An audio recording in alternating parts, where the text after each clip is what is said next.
2 out of every 3 small businesses will fail in their first 5 years. Now, for somebody like me with 3 children at home ages 12, 10, and 8, all with an entrepreneurial spirit, lots of lemonade stands and selling homemade bracelets door to door, that means one thing. 2 of those little monsters are going to be living in my bonus room forever. Y'all laugh, I already know which 2 it's going to be. But hey, that's why I get to have that full-time day job at the Small Business Development Center. I've been there since 2007, which doesn't sound like a big deal, but if you think about all of the changes in the world since then, or period, especially technology-wise, the way it affects entrepreneurs is freaking huge. First and foremost, when I started there, my phone was this Nokia flip phone that also, for some reason, doubled as a walkie-talkie. I don't remember if you guys knew those. Why would you want a phone that's a walkie-talkie? That's downgrading. Anyways, now I have this magic space phone in my pocket that the average person spends 4 to 5 hours on a day. Email, roughly the same. We're still in that inbox 2 to 3 hours every day, letting everyone else run our lives. A big change, something as simple as television. In 2007, me and the wife were fighting over how much room was on the TiVo. Should we delete Grey's Anatomy or The Simpsons? And for some reason, those 2 terrible shows are still on. And now everything's totally different. As John mentioned earlier, it's all Netflix related. I watch twice as much TV as I ever did before. And unfortunately, Tiger King is coming out with a 2nd season. I know, I'm gonna watch it too. Quick audience participation time. Those of you with pen and paper, which is all of you, I want you to do a little exercise with me. Yes, open it up. Put the space phone down. So, on the count of 3, I want everybody to write, multitask the way you see it written the first way there, okay? 1, 2, 3, go. Raise your hand when you're done. Okay, 1, 2, 3, 4. A couple of you here from Gallatin like me, a little slower. Cool, all right. Now we're gonna do multitask in the same way, it's multitask. But this time, I want you to alternate writing the letters, as in write M, but then T, and then U, and then A. You see what I'm talking about, alternating there? So on the count of 3, go. 1, 2, 3, go! And also raise your hand when you're done. All the out-of-towners are first. And it goes up slow. All right, I gotta stop. A couple of you are gonna have a seizure. This is the big lie a lot of us have been living. And forever, I was prided myself on being a multitasker, but being able to do more with less and get more done in a day. And I've taught time management since it was even, kind of a concept. So in March 17, 2020, like a lot of you, I got a new life. I was sent home from the Small Business Development Center at Ball State Community College where I work, and we were going to go home and write out this COVID-19 thing for the next 2 or 3 weeks. Just work there for a minute. So for the next 2 or 3 months, my life was a living hell of all things small business related, trying to help people through these new acronyms I haven't heard of before: PPP, EIDL, phone ringing off the hook, email just nonstop, day and night.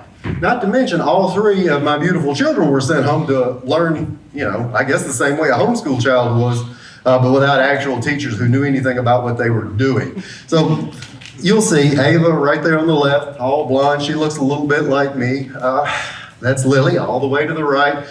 Dark complected, brown-eyed beauty, looks a little bit like her mom. In the middle, my baby boy Lane, 8 years old, red hair.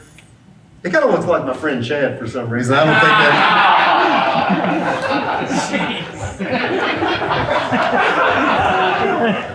It's fine when you laugh, but when Sarah does it, it hurts in here the most.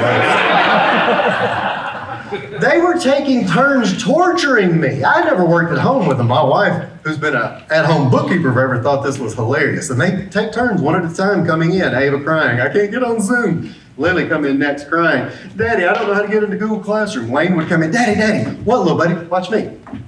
Oh, what the hell? That's not even impressive. Stop doing that. You just run them all back out. And you would try to get refocused. And I would get down to my laptop, look up. All right, here's an email from an important client. I'm going to figure this out. I got to go to the SBA website.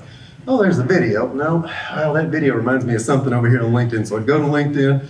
Oh, there's a red notification. What is that for? Oh, that's for this explainer video business that I started on the side. Well, let me think about, that reminds me of a text message I got. And then 23 minutes later, oh, that's right. Back to the original email. And I was doing this over and over and over until it became overwhelming. And I finally decided, this isn't working. The things I had been teaching forever weren't quite cutting it. Time management, as you and I think of it, by and large, getting more done is wrong. And the tips, the tricks, none of those things really matter without a real fundamental change. It's like if you want to get into shape, you can't do it simply by swapping potato chips with carrots and then parking farther away in the parking lot. Those are add-ons, and that's what a lot of the time management nonsense we follow, that's kind of what it is. So in thinking about how I was able to change my focus in my life at that point, I kind of had to go through this movie, The Network, Peter Finch at the end where he says, I'm mad as hell and I'm not going to take it anymore. That's what I had to do. And I had to have a coming to Jesus meeting with myself. So this is the humble brag portion. From that point forward, from St. Patrick's Day for the next 12 months, I managed to achieve more by doing less. And in 3 areas of my life, I got the results I was looking for. At the Small Business Development Center, we're graded on how many clients we see, how much capital is invested into businesses and jobs we help create or retain. I hit record numbers in all of them. I managed to see 50% more people than I did the year before.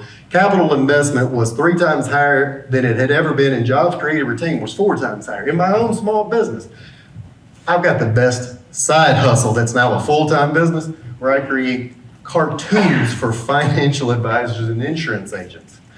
That side hustle doubled in growth. The revenue, the net income was now higher than what I make at my full-time job. Not the gross, but the net. And then even in my own personal life, I know you guys are picking on my funeral suit here, but even though it makes me look slim and trim, I'm back down to my high school playing weight. And folks, I don't really do anything on a Friday afternoon. I'm done. So all of those things that I managed to put together came into being. And it's not just from something that I copied and pasted or read. It's from years of working with over 1,000 entrepreneurs and even starting a business in an industry that I knew nothing about and joining the Achiever Tribe, which all made all the difference in the world. So the first thing to look at is what is the top priority in your business? Paul O'Neill became the CEO of Alcoa, an aluminum manufacturer, back in 1986. He was hired because they were only a $3 billion company and they were kind of stagnant. And they needed a turnaround specialist. So they brought him in. That's what he is. Even later, he became the Secretary of Commerce in the White House. This guy was sharp. His first day there, they bring him out to talk to the board of directors. For 12 minutes, he talks about one thing: safety. That's not what they brought him in here for. They wanted to know, well, what industry were we going to market into next? Are we going to expand? Is there going to be some kind of lean manufacturing initiative? And that was it. Nothing. Just safety. After he left, the reporters, basically wrote about how old school he was. The next day, Alcoa's revenue dropped. Well, from 1986 to the year 2000, they went from a $3 billion company to a $27 billion company. But why? Safety? I mean, we know it's important. Is it that important? From his vantage point, if they can make it a very safe place to work, then employees became happy. If you have happy employees, you have productive employees. Turnover goes down, employee engagement goes up, and the world goes round. That's what he was able to do just by focusing on that one most important thing. Not to go Charlie Church on you here, but if you think about the New Testament, where the Pharisees were trying to trick Jesus. Now, if you don't know what a Pharisee is, it's kind of like a Facebook troll today. They got together and said, how are we going to get this deal? Well, I don't know. Get him to pick his favorite commando. What's that going to do? Well, we'll tell him the other 9 suck. Yeah, that's right. Jesus says this is the most important, and Jesus doesn't like these other 9 commandments. Number 4 will blow your mind. And they hatched it out on a tablet. There wasn't clickbait back then. I'm sure there was some form of it. So when they asked him, I don't know how many of you would, we're in the South. Y'all probably all know the answer to this. He said, don't put any other God before me and love your neighbor as yourself. Well, that kind of made everything else fall into place, didn't it? There was no lying. There was no cheating. There was no stealing. There was no coveting thy neighbor's oxen. And my neighbor's got a really cool oxen. It's all big and beautiful in the backyard. Mine just looks like this ragamuffin. But I got to love him as myself, so that's it. In your business, in those of you taking notes and know what a Venn diagram is, may want to make one. What's the top things that other people say that you do well? What are the work projects you've worked on recently, at least, that you did good at? And then lastly, what do you love doing? What do you sit down and do in your business that you can just lose track of time? Important things, not scanning through Facebook or in your email, the really important things. And if you can put those together in a Venn diagram, what is in the middle should kind of look like this. What's the one thing that, if done really well, makes everything else in your business fall into place? And I know the common answer for this when I ask it to people is the generic answer. Well, we're just the best at what we do, so that's all that matters. Or we give great customer service. And guys, I know customer service is important, but not everybody gets to say they're the best at it, because that means somebody's lying. I gave this talk, within the past year, and it was a one-on-one, smaller setting or one-on-one interaction. Guy in the front row said, well, I'm a printer, and those do still exist. And he was bragging about how he does the best customer service. And like clockwork, his phone rang, and it was like that old school ring, ring, picked it up, ran out of the room. He did that 2 more times while we were there. That was his version of great customer service. Don't have that as yours. This was already hit on today, and it'll be hit on later today and probably hit on tomorrow. Make sure your morning is structured in such a way that you have an opportunity for real success. My mornings have, especially over the last couple of years, changed quite a bit. I used to do a lot of reading and meditating and praying, and I still do. But I have found more than anything, and think this was already hit on, journaling has absolutely changed everything for me. And I used to make fun of it because it looked like a man diary, and I guess that it is. But for me, it was just a way to clean out that junk drawer. You guys have a junk drawer in your kitchen, right? You look in there and it's got like old flashlights and batteries and duct tape and scissors and Post-it notes. Robbie, I think I have a kidnapper living in my house. So it's got all these old things in there, and it's a way to clear all that stuff out of your mind. Even thinking about at the Small Business Development Center, I had a couple of clients a while back. In the same day, I saw 2 local doctor's offices that came into town. First one, Mandy, she was awesome. She already had everything in place to open up her second location. She came in, she was smart, she knew what she wanted to do. She had this location secured, she had the people hired, she had the documents. She needed the software, people were already being trained. She didn't need me, she just wanted me to validate everything that she had already done. So before she left, I honestly just interviewed her, asking her for advice. So how do you get this organized? And she led to, it's a structured morning. I get up before anybody in the house does, and I pray and I read and I meditate, and I set my agenda for the day, and then I'm done. Well, 2 hours later, the other one came in, and I'm sorry about this, his name was Doug. Doug comes rolling in on 2 wheels, on the phone, lost, confused, and frustrated. But that's how he is in general. And for the next hour or so, I feel like I got 2 years older just from listening to him. And he had his phone out constantly trying to check his text messages, his email. He's checking Twitter for some reason. He's a doctor, I don't know why. And then before he left, lost, overwhelmed, and confused, I didn't have any advice for him, so I asked him, how do you spend your morning? And he almost, he didn't reach out and pat me on the head, but I swear he almost did. He's like, well, just like every other good entrepreneur, I check my phone first thing and figure out what's going on in the world, then I'm off to the races. Okay, cool, Doug. So now Mandy's got her second location, she's rocking and rolling, and Doug is on the struggle bus. Don't waste your willpower. In 1998, Case Western University performed a study. They put 100 people together in a room, put them into groups, and they asked them to work on these math word problems. You know those word problems you used to hate as a kid? Train leaves here 50 miles an hour, and another one leaves here, and why are people still riding trains? So, it was a simple concept. They said, we don't even care how many you get right, we just want to see how long you work on them. They said, cool. Put them all at their tables, and then they put out these freshly baked cookies. Now, half the room, they said, you know what? Test isn't ready. Go ahead and eat the cookies. They were supposed to be for afterwards, no worries. The other half of the room, they put the cookies out. They said, well, those are supposed to be for after. Test isn't ready. But if you're still really hungry, we got some radishes here because they were being jerks. We have some radishes. Eat those until, if you're really hungry, until the test is over with. So you can probably guess how this turned out. The half of the room that didn't waste their willpower on not eating those beautiful cookies in front of them worked on their test twice as long as the people who had to wait.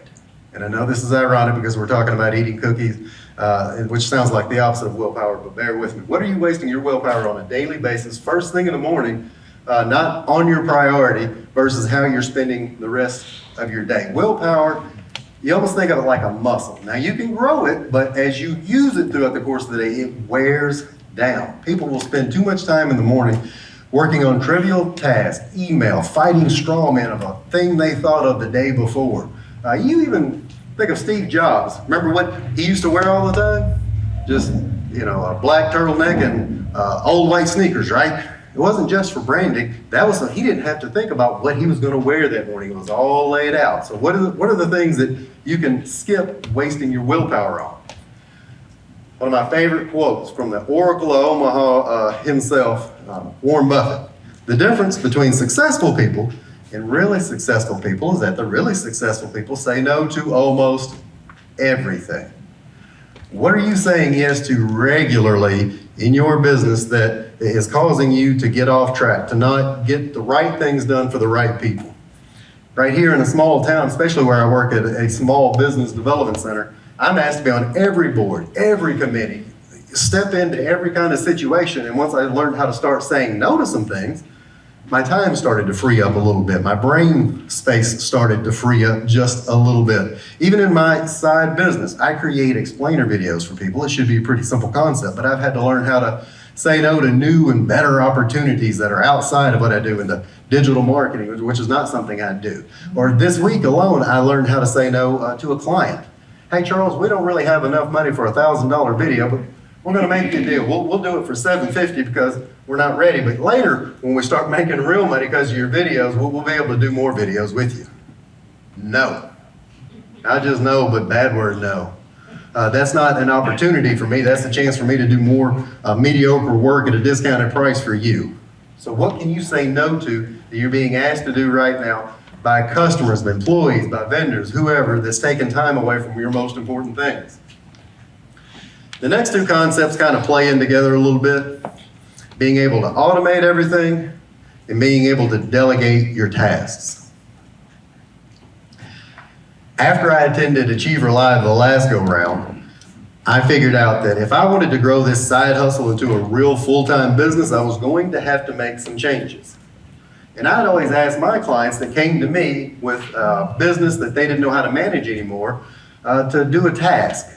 Of which none of them ever did. And that's to give them a worksheet and write down everything you do every minute of every day. Which most people, again, would smile, pat me on the head and say thanks anyways. I don't have time to do that, which is kind of ironic, right? So I decided I would do this myself. And for a day, I thought, I'll just put it all into this spreadsheet, a little Google sheet, the time I'm starting, what I'm doing exactly, and I'll even put in a formula. So when I put in the new time, it'll tell me in that formula how long I spent on the last task. And I did that for a day. And then I did that for a week. And it was exhausting. It was really hard to do. Every time you say, what do I do? It'll make, the benefit of it is it'll make you not start a new task because you don't want to have to type out what you're doing, so you'll stay focused on the existing task. And after a week, it wasn't enough. And after 3 weeks, it wasn't enough. I did this for 4 months. Called it the Daily Time Tracker. And after I did that, I was able to go back and look at all the tasks I do and categorize them, figure out how long they took. Then I was able to ask people smarter than me. One of them sitting over here to my left. What else does this instead of me? There's all types of online tools and gadgetry more than ever before that will do it. And there's also a virtual assistant here, mine's in the Philippines, that will do a lot of these things for you. So now when I have the process of getting a new client, I don't make multiple phone calls. I don't sit there and get back and forth in emails. I have automated drip campaigns. I send automated messages out through LinkedIn through a couple of cool tools. And either somebody's getting a message from me on a social media platform or they're getting an email drip campaign from me. And then if they want to talk, they sign up in Calendly, which is about the only time I'll speak to them. Then after that, it goes into Pipedrive. It's a CRM. Customer Relationship Management Database. I love that one, by the way, because it syncs up with Gmail. And then from there, I can automatically put it into Asana, which is a project management system. And then from there, my VA kind of takes over. She'll take the answers from these people. They'll sign up in PayPal. Once they sign up in PayPal, they get redirected to a Google form. They answer questions there. She puts it into a Google Doc, sends it off to my script writer. I don't write scripts anymore. Script writer's done. She sends it to my VA. She sends it back to the client. Client reviews it. She sends it off to the voiceover artist. No more voiceovers by, yes, I know, by Forrest Gump here. It's by professionals. Once it gets back, she sends it off to either one of my 2 videographers overseas. They take care of it. She sends it off to the client. Client likes it. She takes it down, puts it up to YouTube, and everything's magic. I don't touch any of it. So make sure that you're tracking what you're doing. What can you outsource? What do you not need to do? Who else can do it? What tool can do it? And how much can you step out of the way? I'm making twice as much money working half as much by doing that. And you also need to outsource your expert tasks that you're not good at. This has also been covered before, but I will reiterate, and I hope somebody else comes in and reiterates it after me. Best thing I've learned how to do is to put down my phone and turn off the television. I highly recommend that you do the same thing.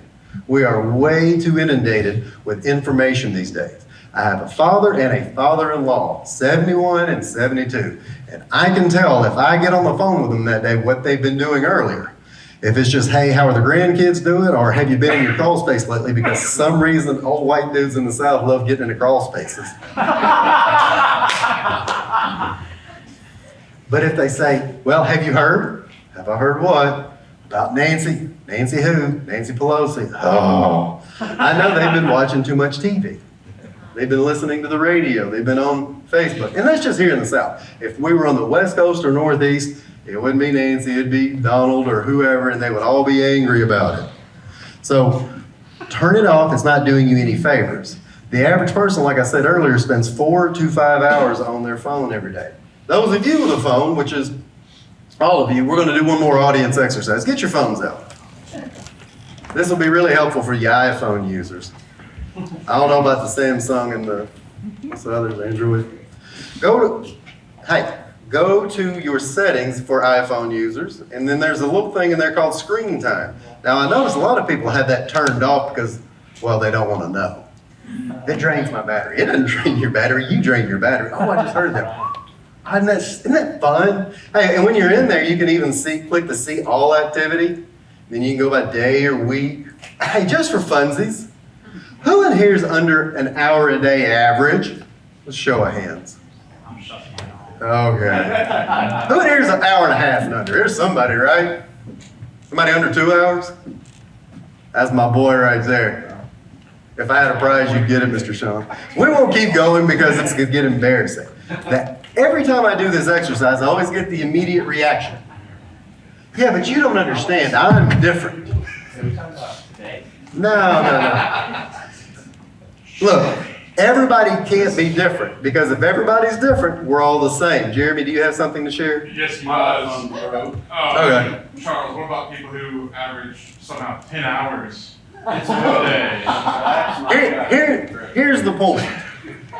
Everybody says they need it for their business, which is true, but how much time you need to spend in it, that thing will also tell you what you're spending your time on, which is really important. I've told people, the way I look at it is really simple. If you keep saying, well, I don't have time for this, I don't have time to chase leads, I don't have time to create content, I don't have time to do my podcast, here's one thing we can look at. Well, let's just take you from, 5 hours, 10 hours, down to 2. 2's still a lot, right? You can get a lot done in 2 hours. And not to mention it'll free up a lot of time and anxiety that you have. Well, what if 5 to 2, that gives you 3 extra hours a day. And if you multiply that 3 hours over an entire year, it's about 1,100 hours. Now, assuming you sleep, 6, 8 hours, which we'll learn more about tomorrow, that's about 2 months a year that you're just doing this. It's terrible. It's not good for you. It's not good for your mindset. It's not good for your business. Over a 6-year period, that's a whole freaking year that we're just hunched over, scrolling mindlessly, doom scrolling. I personally set my time limit at 45 minutes. Now, I still manage to get on there about 1:15 per day because I kind of just have to sometimes get on there. But at 1:15, I'm an anomaly. Reduce the amount of time on your phone, reduce your headaches. And then once you do that, you'll have time for deep work. Deep work's a term coined by Cal Newport. It's that ability to focus on important tasks without distraction. That cognitively demanding task. Our children are going to be able to make a living in the future by working on a creative problem that you cannot Google. That's really where we should be too. 90 minutes seems to be our max. I've done that study from top to bottom. The entrepreneurs I've worked with, I can see it, I can tell it. That's what Mandy told me. It's 90 minutes. Past that, I get burnout. 90 minutes. It's a weekend at Bernie's. Or a weekend at Bernie's too. It just depends on which one you like better. Sequels are never as good. And if you don't have time for it, put it on your calendar. I use a color-coded calendar. You can use Outlook, you can use Google, but block it off and make sure that nothing moves it. We love to get busy and not take care of things. So I always say, schedule a doctor's appointment. If you schedule a doctor's appointment, especially right now, which is very difficult to get, you keep it. You don't get so busy answering emails, looking at text, or researching something that didn't matter in the first place, or again, having a fight in your head with somebody that doesn't know you exist, you go to the doctor's appointment. And to steal a term, if you erase it, you must replace it from the one thing. If you have to move it around, but don't just get rid of it. Speaking of the one thing, great book, Power of Habit, Deep Work. These are 3 books I really like and have read and reread, especially Deep Work. It's not a fun read, but I read it during the pandemic twice. I took notes all in the margins like a madman. Make sure that you're spending time in the areas of with the experts, like people who write books. And in even thinking about that, I'll leave you this one thing in terms of spending time with experts, or in an achiever tribe, or hiring a coach, or reading books. I think it was 5 years ago. I was headed off to an SBA event. I was presenting an award to one of my top clients. The wife had already left the house for the morning, took the girls. It's just me and Elaine. He's 3, he's on the floor, he's having a good time. I'm so proud of him. He's playing the game Operation, just like his dad did when I was little. No Nintendo, no nothing else. And he's playing, buzzing, and I'm dressed almost as nice as I am today, and we're out the door. I said, Elaine, let's go. He said, I can't. I said, why not? I got a blueberry up my nose. What? A blueberry. All right, dude, I don't know what that means, but we got to go. He cuts me off, and he goes, I got a blueberry up my nose. See? And he leans his head back, and, it's his nose. There's something green in there. I'm trying not to pay any attention to what that is. I said, buddy, we got to go. He said, no, I got a blueberry. And I finally figured out, that's not natural. It's got to come out. I'm panicking. So I go to the, bathroom, get the wife's tweezers out, and this is stupid, by the way, never do this. And I try to take it out, and he's fidgeting, so I poke it farther up in there. He goes, oh, the blueberry. Okay, I'm sorry, son. All right, here's what we're gonna do. You're gonna blow it out. So you gotta hold this side. No, not that, that's your head. Hold this side, and then you gotta blow it out. Okay, 1, 2, 3. He goes, oh God, no, that's so much worse. I said, I know, buddy, I don't even see the blueberry anymore. I freak out. I have to race off to the pediatrician's office. We have to wait because we don't have an appointment, so we finally get in, and luckily, experts were there. 2 nurse practitioners. Sat him down on the table. One of them talked to him about the game Operation to distract him. Another one came out with a set of tweezers this long. Bloop, took it right out. Immediately, because they're experts. Handed it, gross thing over to me. I said, buddy, these are grapes.